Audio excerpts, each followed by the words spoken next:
Halo, shalom saudaraku yang terkasih dalam Tuhan Yesus Kristus. Kita berjumpa kembali dalam program Apa Kata Firman Tuhan hari ini.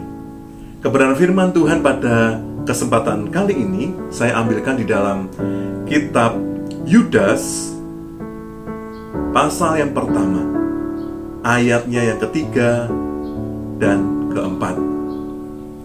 Firman Tuhan berkata demikian: Saudara-saudaraku yang kekasih, sementara aku bersungguh-sungguh berusaha menulis kepada kamu tentang keselamatan kita bersama, aku merasa terdorong untuk menulis ini kepada kamu dan menasihati kamu supaya kamu tetap berjuang untuk mempertahankan iman yang telah disampaikan kepada orang-orang kudus. Sebab ternyata ada orang tertentu yang telah masuk menyelusup di tengah-tengah kamu, yaitu orang-orang yang telah lama ditentukan untuk dihukum. Mereka adalah orang-orang yang fasik, yang menyalahgunakan kasih karunia Allah kita untuk melampiaskan hawa nafsu mereka, dan yang menyangkal satu-satunya penguasa dan Tuhan kita, Yesus Kristus. Saudaraku yang terkasih, pada kesempatan siang hari ini saya mengajak kita semua sama-sama belajar tentang kitab Yudas ini. Mungkin ada beberapa dari kita ada yang masih tidak tahu siapakah Yudas itu sebenarnya. Bahkan ada yang berpikir apakah yang menulis ini Yudas Iskariot, murid yang dulunya pernah menjual Yesus dengan 30 keping perak. Saudaraku, mari kita sama-sama belajar pada kesempatan kali ini.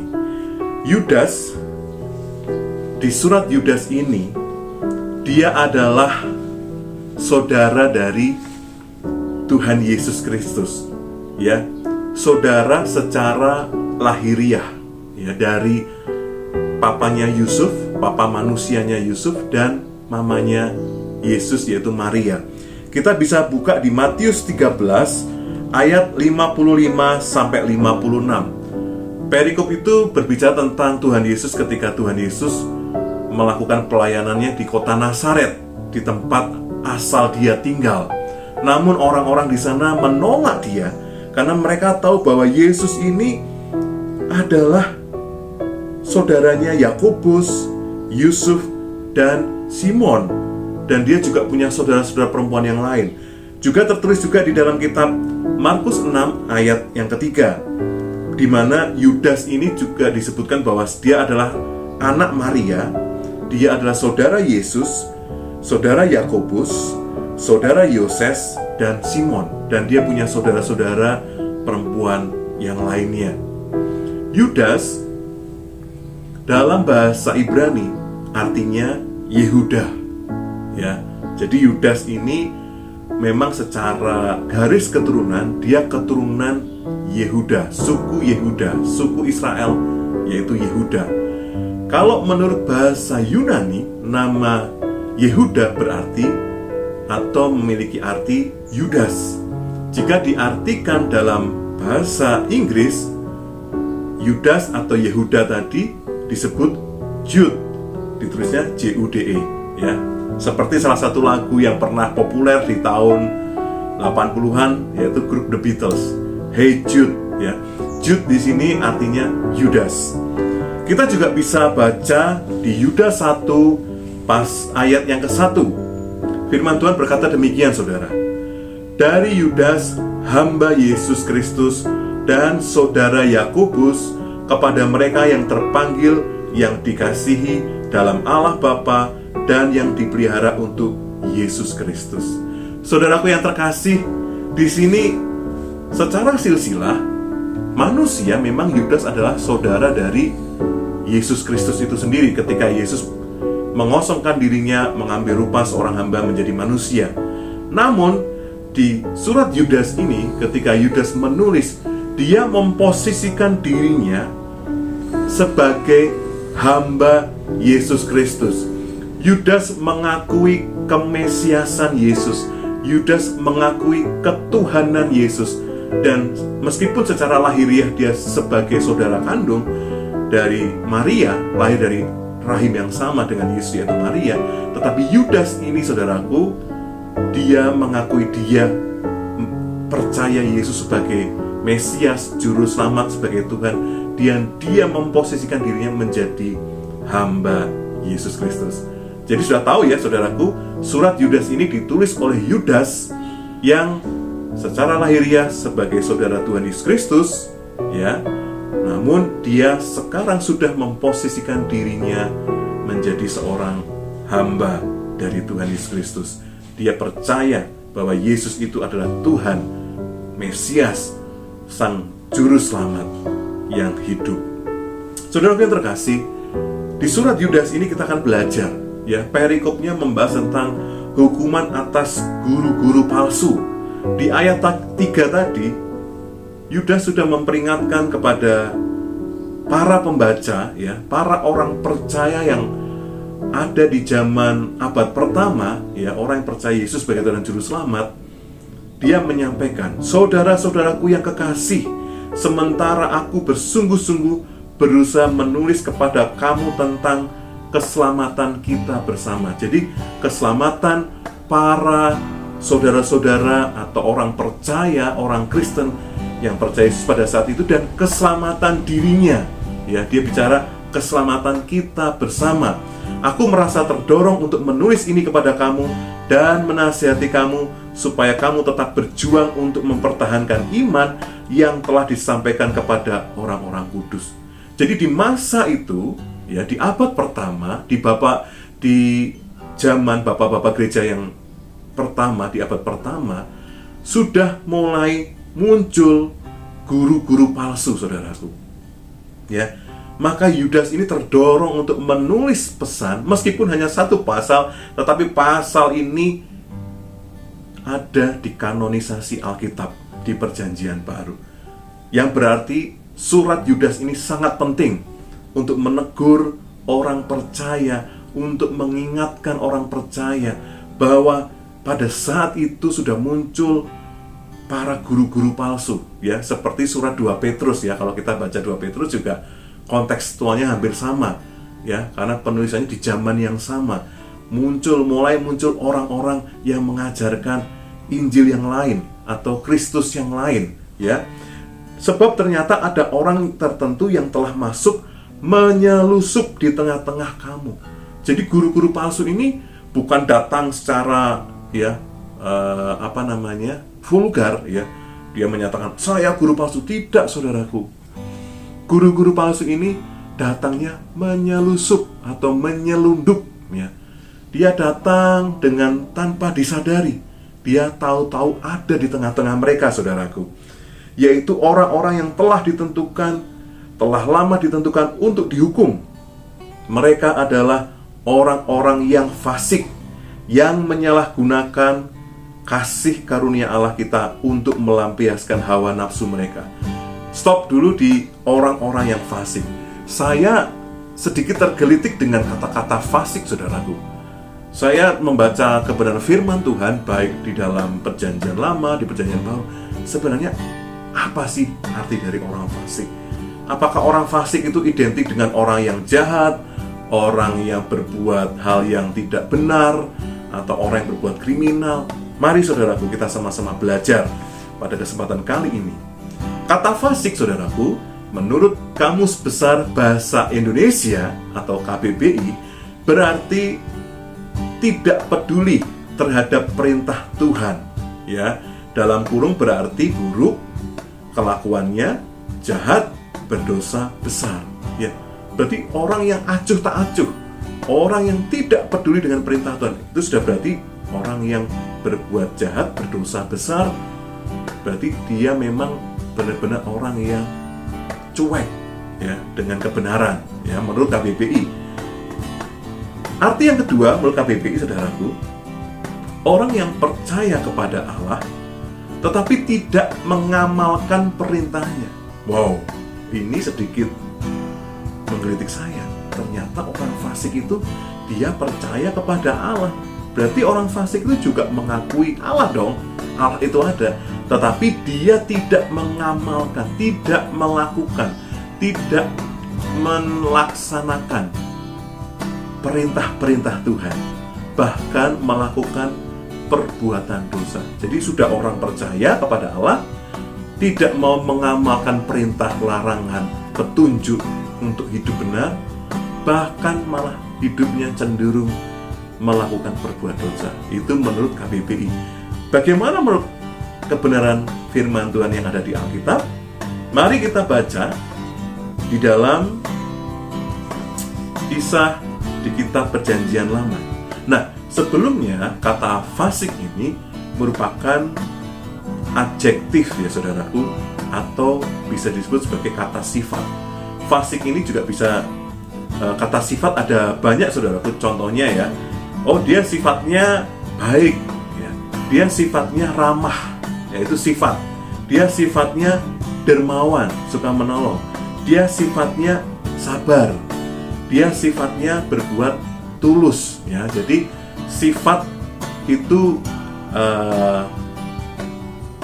disebut dengan adjektif. Nah, sedangkan fasik ini juga merupakan bagian dari kata sifat atau adjektif itu sendiri.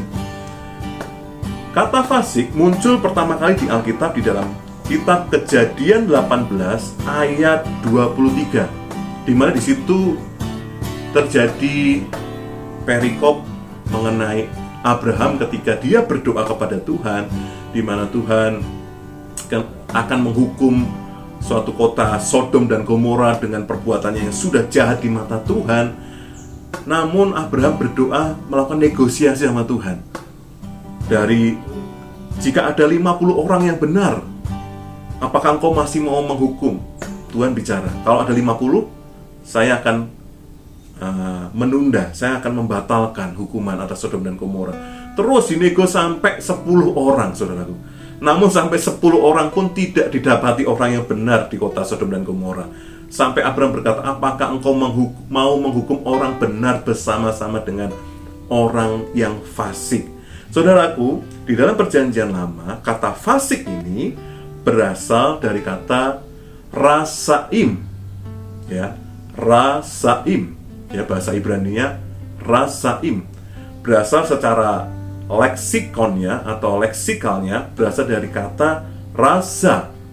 Rasa artinya adalah jahat, kriminal, ya, itu arti dari kata fasik di Perjanjian Lama. Kalau saudaraku yang terkasih mau membaca juga di Mazmur 1 ayat 5 sampai 6, juga disebut di situ tentang orang-orang yang fasik, ya. Orang fasik itu orang yang aktif berbuat jahat, ya. Bahasa Inggrisnya wicked, ya, W-I-C-K-E-D, ya. Itu orang yang aktif berbuat jahat menurut Perjanjian Lama. Nah, sedangkan menurut Perjanjian Baru kita bisa membaca juga tentang orang fasik. Pertama kali muncul di dalam 1 Timotius 1 ayat 9, di mana hukum Taurat itu bagi orang fasik, saudaraku. Nah, kemudian juga muncul juga tadi dalam ayat Yudas 1 ayat 4. Tadi Yudas 1 ayat 4 tadi bicara tentang fasik, saudaraku, ya. Saya bacakan di sini, mereka adalah orang-orang yang fasik, ya, orang yang menyelusup tadi di tengah-tengah orang percaya yang sudah ditentukan lama untuk dihukum. Mereka adalah orang-orang yang fasik. Nah, kata fasik dalam Perjanjian Baru itu berasal dari kata Yunani, yaitu asebeis. Asebeis, ya. Leksikalnya adalah asebes, berasal dari kata asebes, ya. Kemudian turunan katanya berasal dari kata asebomai, ya. Asebomai ini berarti orang yang A itu tidak, sebomai itu saleh, ya. Saudara yang terkasih, kata saleh memiliki arti taat dan sungguh-sungguh menjalankan ibadah, suci dan beriman. Berarti kita bisa belajar bersama, saudaraku. Orang fasik menurut Perjanjian Baru, ya, berasal dari kata asebes tadi. Kemudian turunan katanya asebome. Dia adalah orang yang tidak saleh, orang yang tidak taat dan tidak sungguh-sungguh menjalankan ibadah, tidak suci dan tidak beriman. Ya. Jadi sebenarnya dia tahu akan adanya Allah, tetapi dia tidak mau taat. Dia tidak mau hidup dalam kesalehan, dalam ketaatan kebenaran firman. Ya, di situ bahasa Inggrisnya artinya ungodly. Ya, berarti fasik, jahat. Saudaraku yang terkasih, tadi kita belajar makna kata fasik. Jadi orang fasik ini bisa berarti orang yang bersifat jahat, orang yang bersifat kriminal, ya sifatnya melakukan tindakan kriminal, perbuatan-perbuatan dosa, perbuatan jahat. Tetapi juga bisa dikatakan orang yang tidak saleh, orang yang tahu Tuhan tetapi dia tidak mau melakukan kebenaran firman, orang yang tidak mau hidup taat, ya hanya sebatas tahu tetapi dia tidak mau taat melakukan kebenaran firman dan tidak sungguh-sungguh dalam menjalankan ibadah. Nah, saudaraku, kita belajar pada kesempatan kali ini ya mengenai hukuman atas guru-guru palsu. Yudas menyampaikan pesan kepada jemaat mula-mula dan sangat relevan, saudaraku, dengan keadaan situasi sekarang ini. Kalau saudaraku lihat bahwa dengan adanya era sosial media, baik YouTube, Instagram, Facebook, sosial media TikTok, ataupun sosial media lainnya, bahkan koran elektronik, sekarang sudah muncul beraneka warna pengajaran-pengajaran yang keluar, saudaraku. Dan sebenarnya, saudaraku, ketika kita tahu kebenaran yang sesungguhnya, kita bisa membedakan mana pengajaran yang benar, mana pengajaran yang murni, dan mana pengajaran yang tidak benar. Pada kesempatan kali ini kita akan belajar ada 3 poin orang fasik yang dibahas oleh Yudas di surat Yudas ini. Poin yang pertama, saudaraku, tentang orang fasik. Kita buka di ayat yang keempat, ya, di mana orang fasik dikatakan orang yang menyelusup di tengah-tengah orang percaya, di tengah-tengah kamu. Mereka adalah orang-orang yang fasik yang menyalahgunakan kasih karunia. Ya, 1, orang fasik menyalahgunakan kasih karunia Allah kita untuk melampiaskan hawa nafsu mereka. 2, orang fasik itu orang yang menyangkal satu-satunya penguasa dan Tuhan kita, Yesus Kristus. Jika ada pengajaran ya yang sudah melenceng, menyangkal bahwa ada Allah lain ya selain Tuhan Yesus Kristus, ya sudah jelas, saudaraku, itu orang yang fasik. Hati-hati, saudaraku, kita harus lebih selektif. Kemudian fasik yang pertama tadi, yang ketiga di ayat yang 5, saudaraku. Ya, kita belajar bahwa ada gambaran yang disampaikan Yudas, ya. Yudas mengingatkan kepada orang percaya pada zaman itu dan kepada kita semua saat ini, di mana bahwa bangsa Israel memang, saudaraku, pada rencana awalnya diselamatkan oleh Tuhan. Tuhan menyelamatkan umatnya dari Mesir. Namun Tuhan membinasakan mereka yang tidak percaya. Ya, dalam perjalanan waktu dari tanah Mesir menuju ke tanah Kanaan, bangsa Israel mengalami 40 tahun perjalanan di padang gurun. Di padang gurun banyak bangsa rakyat Israel ya yang bersungut-sungut, ya, mereka marah, mereka menggerutu, marah pada Musa, menyatakan bahwa lebih baik kami tinggal di Mesir, kami bisa makan bawang frey, kami bisa makan daging, bisa makan enak, masa tiap hari kami makan roti mana terus, ya.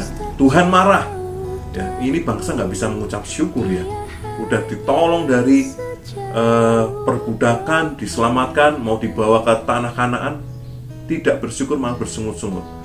Akhirnya Tuhan menepati permintaan mereka. Dikirimlah daging burung puyuh yang banyak, sampai mereka makan sampai wah, saking lahapnya, saking rakusnya, keluar dari mulutnya, masuk dari hidung dan segala macam. Banyak yang mati karena rakus, saudaraku.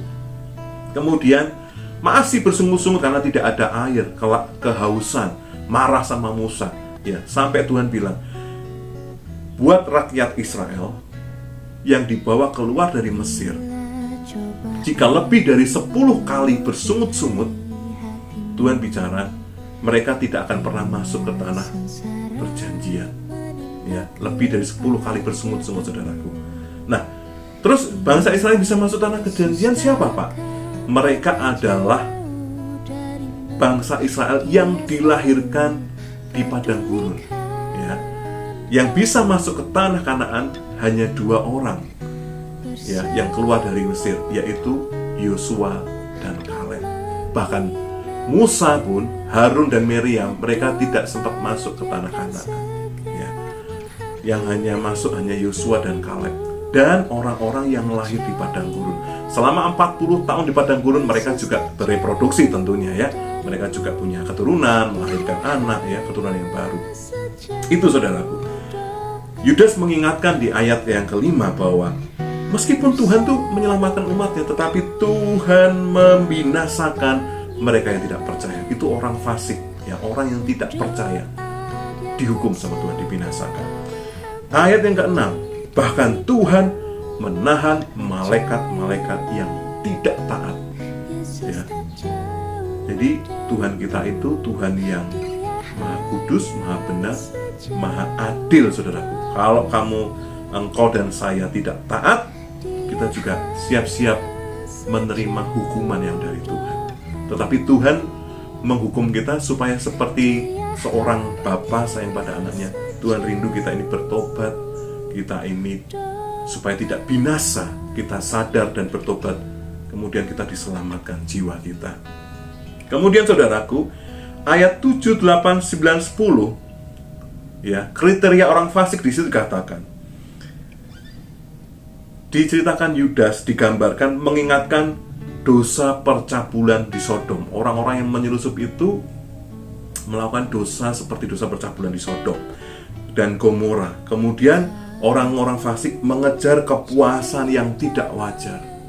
Ya, saudaraku, kalau engkau masih mengejar kepuasan yang tidak wajar, yang tidak lazim, ya, dan percabulan saudara Gomora, saya ingatkan, bertobatlah, saudaraku. Firman Tuhan ini mengingatkan Anda dan saya juga, ya, supaya kita bersama diselamatkan oleh Tuhan. Kemudian orang fasik juga menghina kekuasaan Allah serta menghujat semua yang mulia di surga.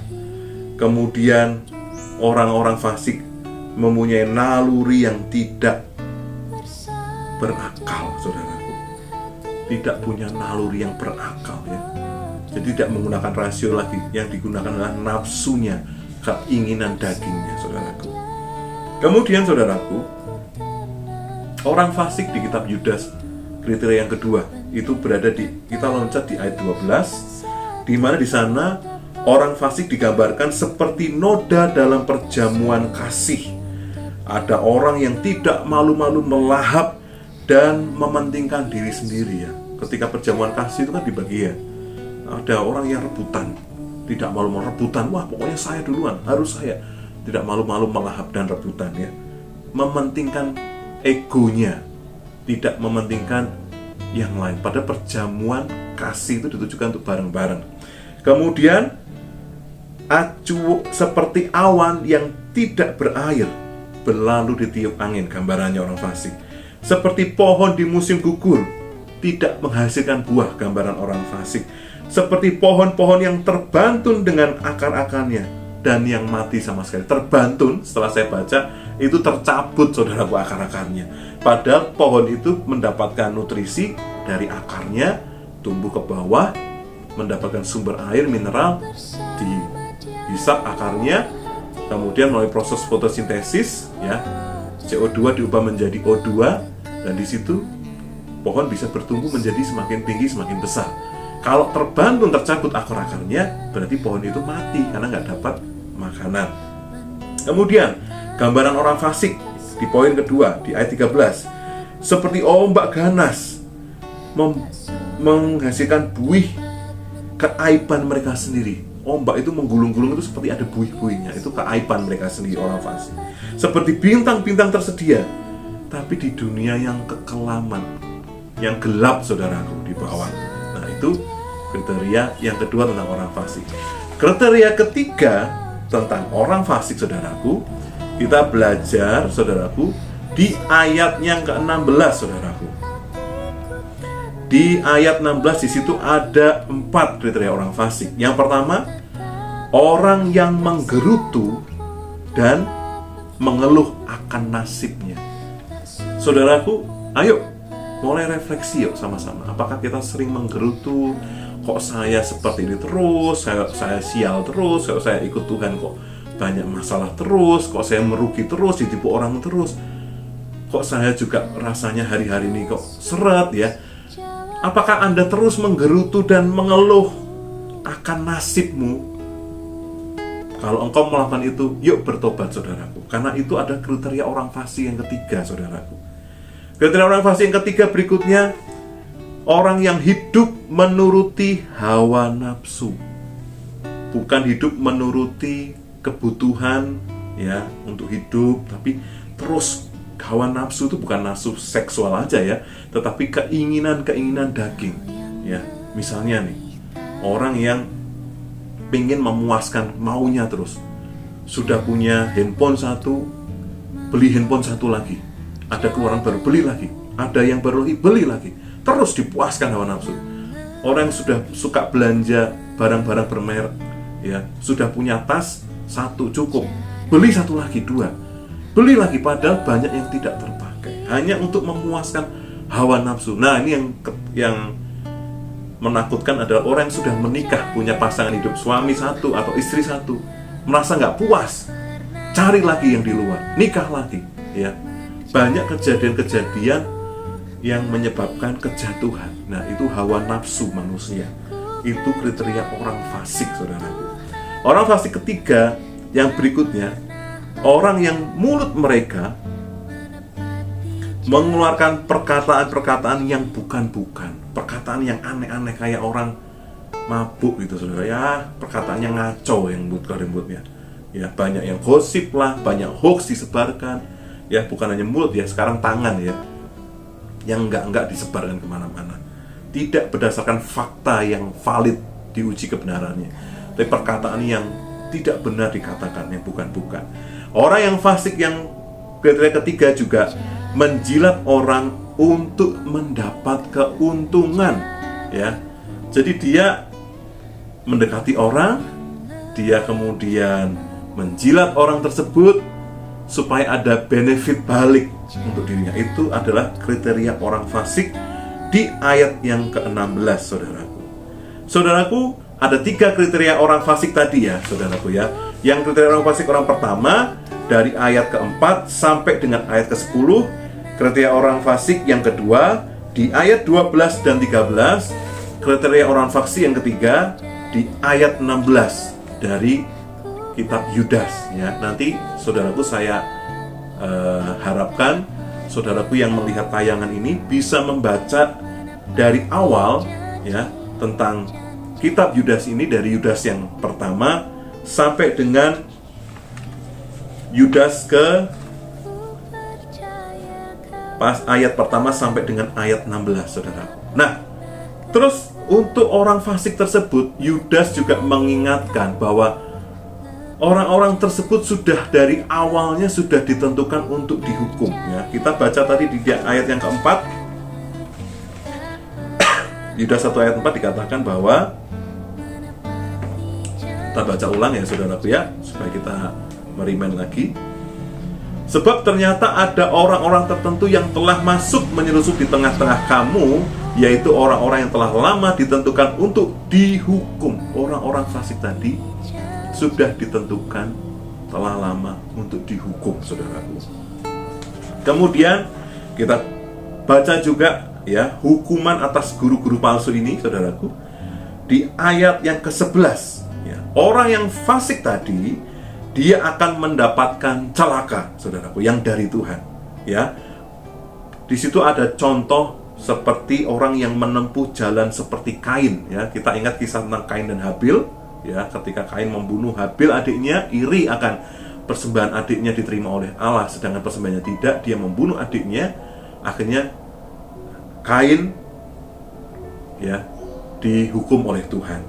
Kemudian celaka yang kedua, sebab upah seperti kesesatan Bileam. Ya, tahu kisah tentang Bileam, ya, yang keledainya bisa ngomong, ya, bahwa dia adalah orang yang punya gift, ya, karunia, apa yang dikatakan terjadi, apa yang didoakan terjadi. Nah, orang fasik itu dia akan celaka karena Bileam akhirnya mati, saudaraku, karena dia akhirnya menghasut bangsa yang menjadi musuh Israel. Supaya apa? Supaya mereka menghasut bangsa Israel dengan cara berbuat zina, dengan dikawinkan dengan suku-suku di luar Israel. Akhirnya bangsa Israel jatuh dalam perzinahan dan bangsa Israel bisa dikalahkan karena jatuh membuka celah, yaitu nasihat dari Bileam. Bileam tidak jadi mendoakan, tetapi dia memberikan nasihat. Dan endingnya, saudaraku, Bileam pun akhirnya mati dalam peperangan. Ya, celaka yang berikutnya, orang fasik binasa karena durhaka seperti Korah. Ingat kisah tentang Bani Korah, di mana Bani Korah ini dihukum oleh Tuhan, tanahnya membelah dan masuk ke dalam tanah, ya, seperti kisah likuifaksi yang pertama itu terjadi di Bani Korah, saudara, karena dia menghina Musa. Musa, apakah hanya engkau saja yang dipilih Tuhan? Mereka juga merasa dipilih Tuhan, akhirnya mereka dihukum Tuhan. Kemudian di ayat 14 sampai 15, saudaraku, di situ juga hukuman bagi orang-orang fasik, ya. Orang-orang fasik tadi juga akan mendapat hukuman seperti Nabi Henokh yang mendapat penglihatan, saudaraku. Sesungguhnya Tuhan datang dengan beribu-ribu orang kudus yang menghakimi semua orang-orang dan menjatuhkan hukuman atas orang-orang fasik karena semua perbuatan fasik yang mereka lakukan dan karena semua kata-kata nista yang diucapkan orang-orang berdosa yang fasik itu terhadap Tuhan. Saudaraku yang terkasih, jika engkau pada kesempatan kali ini jadi mengerti tentang apa sebenarnya orang fasik. Orang fasik tidak melulu orang yang berbuat jahat, orang yang tidak percaya Tuhan. Tapi orang fasik itu juga berlaku bagi orang yang tahu akan Tuhan, orang yang percaya akan Tuhan, tetapi dia tidak saleh, dia tidak mengamalkan ibadahnya dengan benar, dia tidak melakukan kebenaran firman, sehingga akhirnya orang-orang fasik ini juga dihukum pada penghakiman yang terakhir nanti. Saudara terkasih, kiranya kebenaran firman Tuhan ini bisa menjadi berkat buat kita semua, ya. Belajar dari kebenaran firman Tuhan ini kita bisa mengerti manakah pengajaran yang benar tentang firman Tuhan, dan kita bisa membedakan mana guru-guru pengajar yang asli dengan mana guru-guru pengajar yang palsu yang datang menyelusup di tengah-tengah kita. Waspadalah, tetap mengandalkan Tuhan, baca firman Tuhan, bangun fellowship dengan Tuhan setiap hari lewat doa dan pembacaan firman yang ada di Alkitab. Tuhan Yesus memberkati Anda. Sampai berjumpa kembali dalam program Apa Kata Firman Tuhan hari ini. Haleluya.